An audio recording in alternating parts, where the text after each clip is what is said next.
నమస్తే. శ్రీ మాత్రే నమః. శ్రీ గురుభ్యో నమః. ఆదిత్యాయ సోమాయ మంగళాయ బుధాయ చ గురు శుక్ర శనిభ్యశ్చ రాహవే కేతవే నమః. తదుపరి రాశి కర్కాటక రాశి.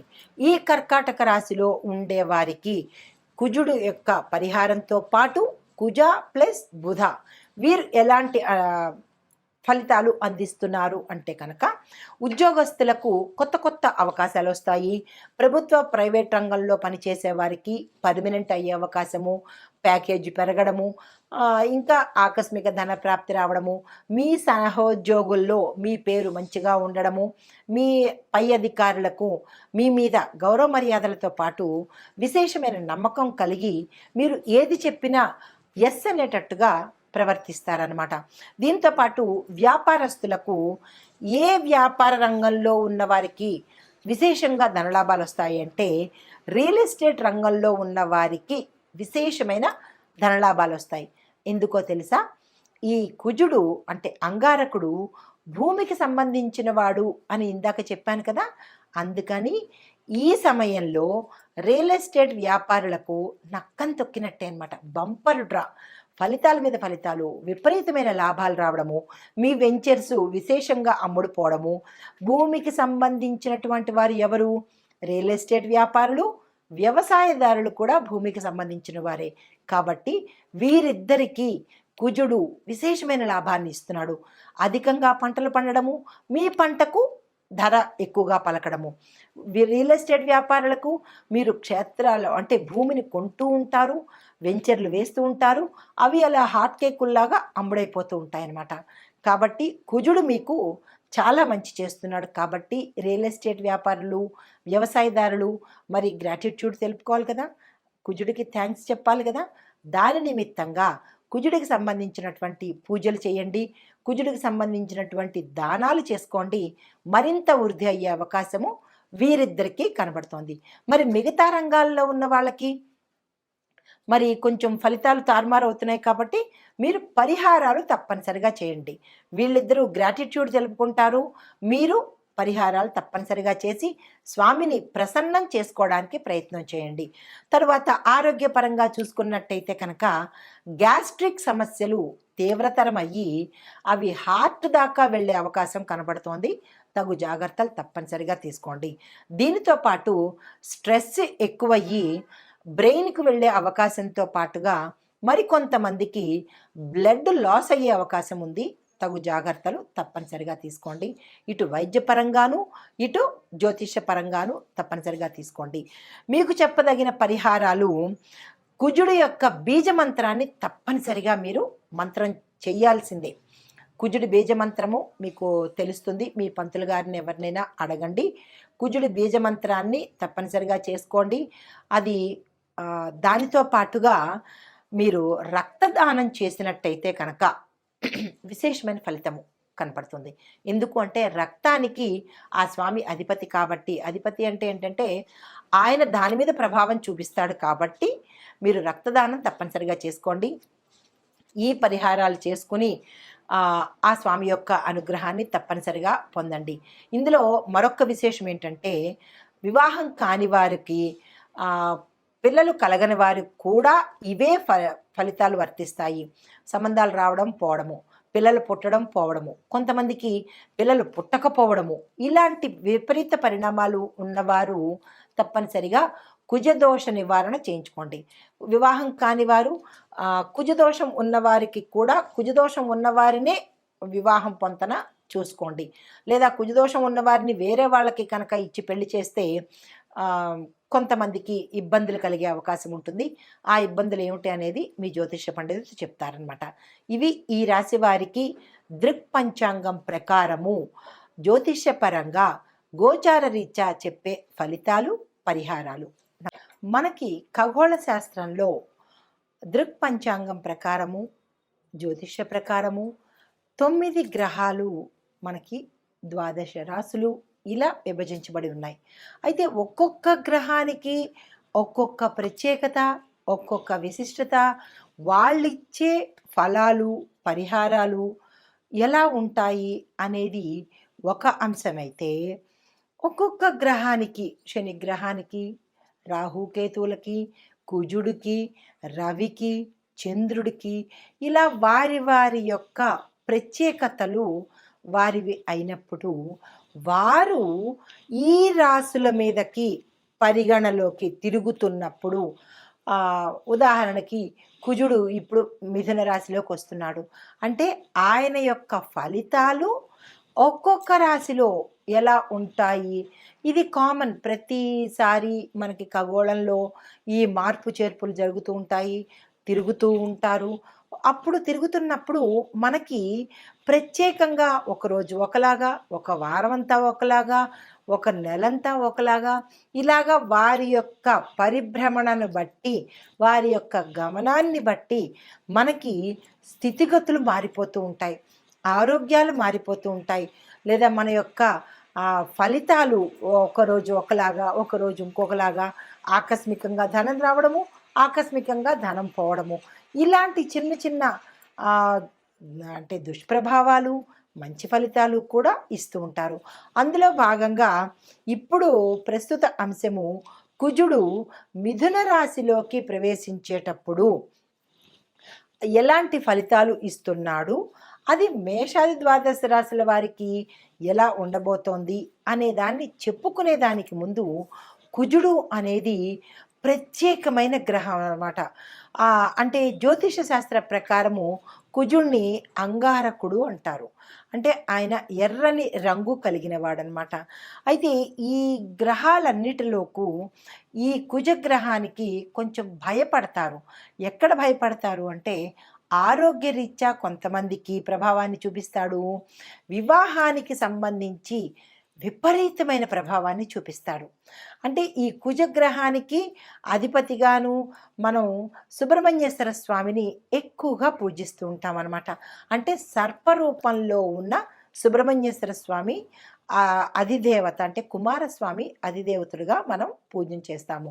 అయితే ఈ కుజగ్రహానికి ఎందుకు మనం ఇంత భయపడతాము అంటే కనుక గ్రహాలకు అధిపతిగా ఈయన్ని మనం కొలుస్తాము. కుజగ్రహము గ్రహాలన్నిటికీ కూడా అధిపతి అన్నమాట. అయితే ఈ గ్రహము రక్తము, బలము, భూమి మీద ఎక్కువగా ప్రభావం చూపిస్తుంది. అంటే ఒక మనిషి శరీరంలో రక్తం మీద, అంటే రక్తం తక్కువగా ఉండడము, రక్తానికి సంబంధించిన దోషాలు రావటము, ఇలాంటి వాటి మీద చూపిస్తుంటాడు. మరొక దేని మీద చూపిస్తాడు మనిషి మీద?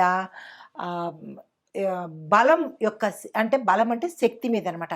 కొంతమంది ఒక్కొక్కసారి అంటుంటారు మాకు శక్తి లేదండి, బలం లేదండి అంటారు. అంటే వారికి కుజుడు బలహీనంగా ఉన్నాడు అని అర్థం అన్నమాట. అంటే బలం లేకపోవడము, రక్తహీనత రావడము, అది వైద్య పరిభాషగా మనం ఏమనుకుంటాము, రక్తహీనత, ఐరన్ లోపము అనుకుంటాము. ఆధ్యాత్మిక పరంగా చూసుకున్నట్టయితే కుజుడు కనుక ఎక్కువ ప్రభావం చూపిస్తే, కుజుడు దుష్ప్రభావాన్ని చూపిస్తే కనుక ఇటువంటి రుగ్మతలు రావడము, బలహీనంగా ఉండడము. అయితే ఇది మనిషి ప్రకారంగా. మరి భూమి మీద ఎలా చూపిస్తాడు అంటే కనుక భూమి బేట్లు వారిపోవడము, పంటలు సరిగా పండకపోవడము, వాతావరణంలో విపరీతాలు సృష్టించబడ్డము, ఇలాంటి వాటి యొక్క ప్రభావం కలిగింది అంటే అది తప్పనిసరిగా కుజుడి యొక్క పరిహారం, అంటే కుజుడి యొక్క ప్రవర్తన అని మనకి అర్థమవుతుందన్నమాట. అయితే ఈ అంగారకుడు తన దిశను మార్చుకుంటున్నప్పుడు కూడా ఇటువంటి ప్రభావాలు ప్రతి ఒక్క రాశి మీద కనిపిస్తూ ఉంటాయి. ఈ సందర్భంలో ఈ అంగారక గ్రహము, అంగారకుడు అంటే కుజుడు అన్నమాట, ఈ క్షీణించడం వల్ల, బలహీనపడడం వల్ల, ఒక్కొక్కసారి క్షీణించినప్పుడు కూడా బలహీనపడినప్పుడు విపరీత పరిణామాలు కొందరికి కలిగితే కొందరికి సామాన్యమైన ఫలితాలు కనబడుతూ ఉంటాయి. అయితే ఇలా జరిగినప్పుడు చాలామంది ఏమని అడుగుతుంటారంటే మేము ఏమేం పరిహారాలు చేసుకోవాలి, మేము ఎట్లా ఉండాలి, మేము ఏం మార్చుకోవాలి అనే సందేహాలు మన ప్రేక్షకులకు కలుగుతుంటాయి. అయితే ఇప్పుడు ఈ ఏ సమయంలోంచి మనకి ఈ కుజుడు వచ్చాడు అనేది ప్రత్యక్షంగా నేను చెప్తాను. ఈ గ్రహ మార్పు అనేది ఎవరికి అధిపతి అంటే కుజుడు మేషరాశికి, వృశ్చిక రాశికి అధిపతి. ఇలా ఈ గ్రహాలన్నీ కూడా కొన్ని కొన్ని రాశులకు అధిపతి అవుతారు. ఇప్పుడు శనేశ్వరుడు ఉన్నాడు, మకర కుంభాలకు అధిపతి అన్నమాట. అలాగే కుజుడు మేషరాశికి వృశ్చిక రాశికి కూడా అధిపతి. ఈ అధిపతులు అవ్వడం వల్ల ఒక రకమైన అంటే వారికి ఫేవర్ చేస్తూ ఉంటాడు. ఎవరైతే ఏ రాశులకు అధిపతి అవుతారో ఆ రాశులకి ఫేవర్ చేస్తూ, అంటే ఫేవర్ అంటే మరీ ఎక్కువ ఫేవరిజం కాకుండా కొంచెం సులువు సూత్రాలు ఇస్తుంటాడు. అయితే మిగతా రాశుల వాళ్ళకి ఇవ్వడా అంటే మిగతా రాశుల వాళ్ళకి ఇస్తాడు, కాకపోతే వీరి మీద ప్రభావం ఎక్కువగా ఉంటుందన్నమాట. ఇంకొక పరంగా చూసినట్టయితే కనుక ఈ కుజగ్రహము గత సంవత్సరం అక్టోబర్లో 20వ తారీఖున అంటే 2024 అక్టోబర్లో మిథున రాశిని వదిలేసి కర్కాటకంలోకి ప్రవేశించాడు. కర్కాటకంలోకి ప్రవేశించినప్పుడు ఆ గ్రహస్థానము ఆ ఏడాదంతా ఉంది. అంటే అక్టోబరు, నవంబరు, డిసెంబరు, జనవరి వరకు ఉంది. జనవరి 21 నుంచి మళ్ళా తన స్థానాన్ని మార్చుకొని 25 అంటే 2025 ఇప్పుడు ప్రస్తుతం అన్నమాట. జనవరి 21 నుంచి మళ్ళా మిథున రాశిలోకి వచ్చేసాడు. మిథునంలోకి కర్కాటకంలోకి వెళ్ళి మళ్ళా రివర్ట్ అయ్యి మళ్ళీ మిథునంలోకి వచ్చాడనమాట. ఈ మిథునంలోకి రావడం వల్ల ఎటువంటి పరిణామాలు చోటు చేసుకుంటున్నాయి? వెళ్ళినవాడు మళ్ళీ వెనక్కి తిరిగిపోయాడు. ఆ తిరగడం వల్ల ఏమైంది, ఎట్లాంటి పరిణామాలు చోటు చేసుకుంటున్నాయి అనే అంశంలో కనుక మనం చూసినట్టయితే ఈ విషయాన్ని పరిశీలించేదానికి ముందుగా మీకు ఒక చిన్న విషయం చెప్తాను.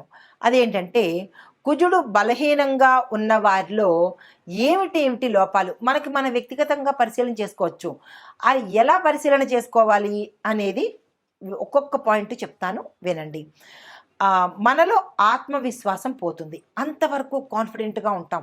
ఎస్, నేను ఏదైనా చేయగలను అని కాన్ఫిడెన్స్ ఉంటుంది.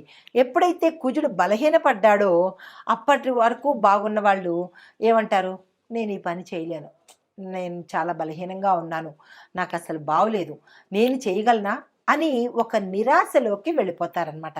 అప్పుడు మనం ఏం గ్రహించుకోవాలి, ఓహో కుజుడు బలహీనపడ్డాడు అని ఒక చిన్న ఇండికేషన్ అనమాట.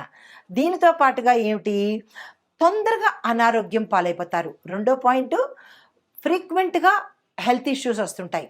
జలుబు, దగ్గులు, ఇలాగ ఏవేవో హెల్త్ ఇష్యూస్ వస్తుంటాయి. అలాంటప్పుడు కూడా మనం ఏం గమనించుకోవాలి, కుజుడు బలహీనపడ్డాడు అనే అంశాన్ని పరిశీలన చేసుకోవాలి. మూడో పాయింట్ ఏంటంటే, ఏ నిర్ణయాలు తీసుకోవాలన్నా తటపటాయిస్తుంటారు.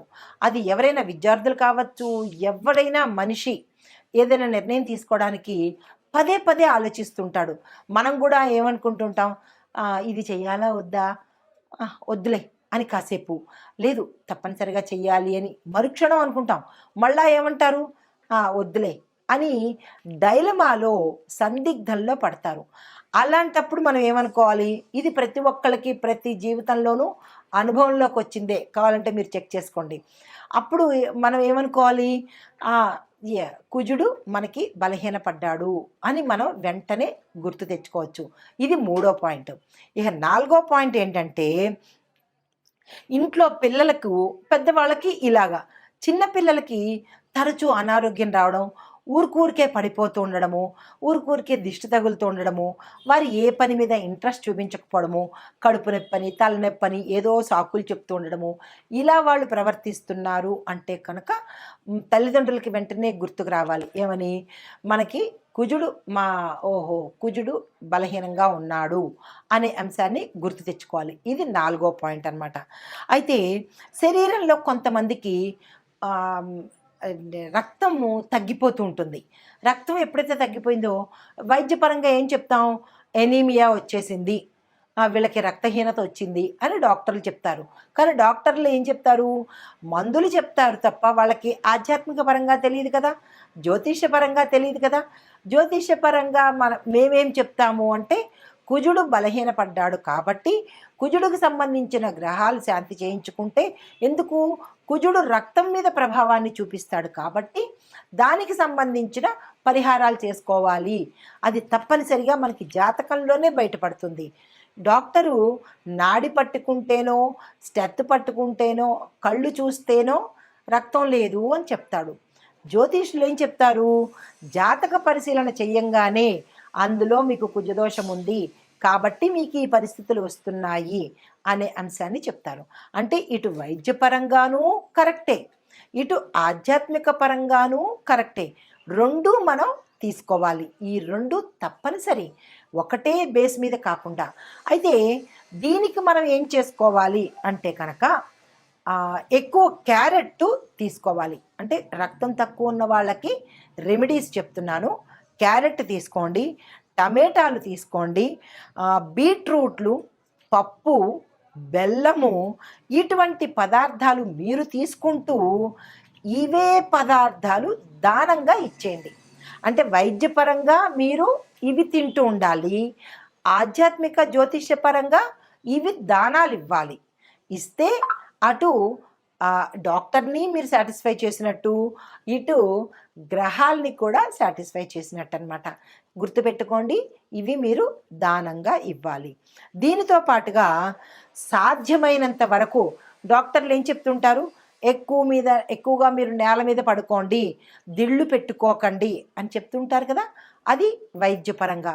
అయితే ఇప్పుడు జ్యోతిషపరంగా కూడా మనం ఏం చేయాలి? కుజగ్రహం తక్కువగా ఉన్నప్పుడు, బలహీనంగా ఉన్నప్పుడు తప్పనిసరిగా మీకు ఈ సిమ్టమ్స్ కనపడుతుంటే నేల మీదే పడుకోండి. ఎందుకు అంటే కుజుడు అంటే అంగారకుడు భూమిపుత్రుడు కదా, కాబట్టి భూశయనం తప్పనిసరి అన్నమాట. అప్పుడు కొంత గ్రావిటేషనల్ పవర్గా, అంటే నేను మీకు రెండూ చెప్తున్నాను, ఆధ్యాత్మికంగాను చెప్తున్నాను, అంటే ఆధ్యాత్మికం అంటే జ్యోతిషపరంగాను చెప్తున్నాను, ఇటు వైద్యపరంగాను చెప్తున్నాను. ఈ వైద్యపరంగా కూడా ఏం చేయొచ్చు? మనం నేల మీద పడుకోవచ్చు. నేల మీద ఎందుకు అంటే భూమికి గ్రావిటేషన్ పవర్ ఉంటుంది కాబట్టి మనలో ఏదైనా శక్తిహీనత ఉంటే, వెంటనే నెగిటివిటీ ఉంటే అది భూమి తీసేసుకుంటుందన్నమాట. ఆ పరంగా భూమి మీద పడుకోమని చెప్తారు. ఇటు జ్యోతిషపరంగా అంగారకుడు భూమిపుత్రుడు కాబట్టి భూశయనం చేస్తే మనకి రక్త ప్రసరణ ఎక్కువగా, నరాలు యాక్టివేట్ అయ్యి రక్త ప్రసరణ వృద్ధి అవుతుంది. ఇది రెండు పరంగా చెప్తున్నాను, జాగ్రత్తగా వినుకోండి. దీంతో పాటుగా ఏం చేయొచ్చు అంటే కనుక ప్రతిరోజు సూర్యుడికి నమస్కారం పెట్టాలి, తప్పదు. సూర్యుడికి నమస్కారం పెడితే కొంత పరిహారం కలుగుతుందన్నమాట. దీనితో పాటుగా మరికొంత ఏంటంటే చిన్న చిన్న పరిహారాలు చెప్తాను. ఆ పరిహారాలు జ్యోతిష్యపరంగా చెప్తాను. అది ఇప్పుడు కుజుడు మనకి ఎలాంటి ఫలితాలు ఇస్తాడు అనే అంశాన్ని చూసాం కదా. అయితే ఈ కుజదోష నివారణలు మనం ఆధ్యాత్మిక పరంగా, జ్యోతిష పరంగా ఎలా చేసుకోవాలి అనేది ఒక్కొక్క పాయింట్గా చెప్తాను. వీలైతే నోట్ చేసుకోండి, లేదా అంటే మళ్ళా చూసుకోండి. చాలా మోస్ట్ ఇంపార్టెంట్ అయిన రెమెడీస్ నేను మీకు అందిస్తున్నాను. కుజదోష నివారణకు శివాలయంలో ఏకాదశ రుద్రాభిషేకం చేయించుకోవాలి. మొదటి పాయింట్. 7 మంగళవారాలు చేయించుకోవాలి. మీకు సందేహం రావచ్చు, ఎన్నిసార్లు చేయించుకోవాలి అని. 7 మంగళవారాలు శివాలయంలో ఏకాదశ రుద్రాభిషేకం చేయించుకోవాలి. మొదటి పాయింట్. అది ఎప్పుడు చేయించుకోవాలి? ఉదయం 7 గంటల లోపల. ఇది ఫస్ట్ పాయింట్. తరువాత నాగుల పుట్టను దర్శనం చేసుకొని పుట్టమన్ను చెవికి ధరించాలి. ఇది రెండో పాయింట్, తప్పనిసరిగా చేసుకోవాలి. మూడో పాయింట్, ఆదివారం నాడు ప్రతిరోజు అంటే ప్రతి ఆదివారం నాడు సాయంత్రం 4:30 గంటల నుంచి 6 గంటల లోపుగా నిమ్మకాయ డొప్ప మీద దీపారాధన చెయ్యాలి. తరువాత సుబ్రహ్మణ్య అష్టకం చదవాలి, తప్పనిసరి. గుర్తుంది కదా. తరువాత మూడో పాయింట్, కుజదోష నివారణకు 12 రోజుల పాటు 9 సార్లు 12 రోజులు అంటే ఒక్కొక్క రోజు 9 సార్లు సుబ్రహ్మణ్యేశ్వర స్వామి అష్టోత్తర శతనామావళి చదవాలి. గుర్తుంది కదా. తరువాత నెక్స్ట్ది అష్టోత్తర రిపీట్ అష్టమూలిక తైలంతో సుబ్రహ్మణ్యేశ్వర స్వామి వారికి దీపారాధన తప్పనిసరిగా చేసుకోవాలి. శని ఆది సోమవారాల్లో రాహుకాల సమయంలో మాత్రమే ఈ పనులు చేసుకోవాలి. తరువాత ఇది దీపాన్ని ముట్టించడానికి అంటే దీపారాధన చెయ్యడానికి ఎటువంటి ఒత్తు వాడాలి అంటే మనం రెగ్యులర్గా పెట్టుకునే తెల్ల ఒత్తులు కాదు, ఎర్రని ఒత్తులుతో పాటు ఈ అష్టమూలికా తైలంతో ప్రమిదలో ఈ ఆది శని సోమవారాలు. మరి ఒక పరిహారము, శని ఆది సోమవారాల్లో అష్టమూలికా తైలంతో సుబ్రహ్మణ్యేశ్వర స్వామి వారికి మట్టి ప్రమిదలో ఎర్రని ఒత్తు వేసి దీపారాధన చేసుకోవాలి. ఎరుపు రంగు కుజుడికి ప్రతీక కాబట్టి, ఇష్టపడతాడు కాబట్టి ఆ పరిహారం తప్పనిసరిగా చేసుకోండి. తరువాత సుబ్రహ్మణ్యేశ్వర స్వామి కరావలంబ స్తోత్రము 11 రోజుల పాటు 80 సార్లు చదవాలి. ఇందులో ఎటువంటి డిస్కౌంట్లు లేవు, ఎటువంటి అమెండ్మెంట్స్ లేవు.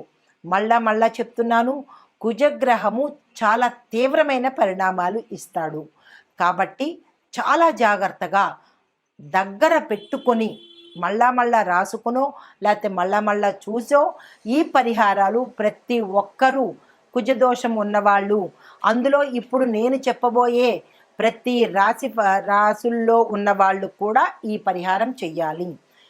సుబ్రహ్మణ్య కరావలంబ స్తోత్రం 11 రోజుల పాటు ప్రతి ఒక్క రోజు 80 సార్లు తప్పనిసరిగా చదవాలి. మరి ఒక పరిహారము, కుజదోష నివారణకు సుబ్రహ్మణ్య మాలా మంత్రం అని ఉంటుంది. దాన్ని 42 రోజుల పాటు రోజుకు ఒక్కసారి తప్పనిసరిగా చదవాలి. ఇప్పుడు ఇంత వివరంగా చెప్పాను కదా, ఈ పరిహారాలు మీరు ఎక్కడ రాసుకుంటారో రాసుకోవడమో వినడమో చేసుకుని ఈ పరిహారాలు కుజదోషం ఉన్నవారు మీ జాతక పరిశీలన చేయించుకుని తప్పనిసరిగా ఈ పరిహారాలు చేయాలి. ఇందులో డిస్కౌంట్స్ కానీ అమెండ్మెంట్స్ కానీ ఎటువంటి కన్సెషన్స్ కానీ ఉండవు. ఇప్పుడు కుజగ్రహము మిథున రాశిలోకి ప్రవేశించడం వల్ల మొత్తం మీద ఒక్కొక్కరికి ఎలా ఉండబోతోంది అంటే, అన్ని రాశుల వాళ్ళకి, ఉద్యోగస్తులకు ఒత్తిడి పెరుగుతుంది కానీ కొత్త అవకాశాలు వస్తాయి. వ్యాపారస్తులకు పెట్టుబడుల్లోనూ మంచి అవకాశాలు వస్తాయి. కొన్ని వ్యాపారాలు నష్టాల్లోకి వెడతాయి. ఆరోగ్యపరంగా చూసినట్టయితే శస్త్రచికిత్సలు జరగడము, హృదయానికి, లంగ్స్కి, తర్వాత జీర్ణ వ్యవస్థకు, ఇలా మేజర్ పార్ట్లకు ఇబ్బంది కలిగే అవకాశం ఉంది. అది జాగ్రత్తలు తీసుకోండి. కుటుంబ పరంగా ఒత్తిడులు, విడిపోవడాలు ఇలాంటి సమస్యలు కనబడుతున్నాయి. అవి జాగ్రత్తలు తీసుకోండి. అయితే ముఖ్యమైన పరిహారాలు ఓవరాల్గా చెప్పదగినది ఏంటంటే, హనుమాన్ చాలీసా ప్రతి ఒక్కళ్ళు 3 సార్లు చదవవలసిందే. తరువాత రక్తదానం తప్పనిసరిగా చేయాల్సిందే. ఎర్రని వస్త్రధారణ ప్రతి మంగళవారము ధరించవలసిందే. గోపూజ, శివపూజ తప్పనిసరిగా చేయవలసిందే. ఇవి ఓవరాల్గా ఈ పరిహారాలు కుజ ప్రభావ సంబంధిత దోషాలు ఉన్నవాళ్ళు తప్పనిసరిగా చేయించుకోవాలి. ఇది మరీ చెప్తున్నాను. ఆ దిశగా మీరు ప్రయత్నం చేయండి. నమస్తే.